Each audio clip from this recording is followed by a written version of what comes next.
আমি একটু পেছনে তাকাতে চাই। সেটা হচ্ছে যে ভাই আমরা তো সামনে যেতে চাই, আপনি পিছনে কেন যাচ্ছেন? দেশকে সামনে নিতে হবে।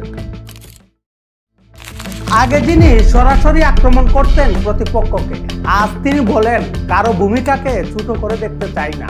আগে যেখানে ছিল আমি করব, এখন সেখানে আমরা পারবো। এই রূপান্তরেই তার নতুন রাজনৈতিক চেহারার পরিচয় বহন করছে। তারেক রহমানের বক্তব্যে একটি গুরুত্বপূর্ণ দিক ছিল জুলাই আন্দোলনের ভূমিকা ও অবদান প্রসঙ্গে।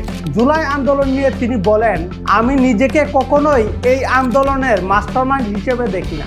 এই আন্দোলন বহু বছরের ফল, গণতান্ত্রিক শক্তিগুলোর সম্মিলিত অবদান রয়েছে এতে। কারো ভূমিকাকে আমরা ছোট করে দেখতে চাই না, খাটো করে দেখতে চাই না। দল মত নির্বিশেষে, শ্রেণী বিন্যাস নির্বিশেষে প্রত্যেকটি মানুষের অবদান আছে। এই উক্তিতে দেখা যায় তার রাজনৈতিক পরিণতবোধ। আগে যিনি একক নেতৃত্বের প্রতীক ছিলেন, এখন তিনি ঐক্যের ভাষায় কথা বলছেন।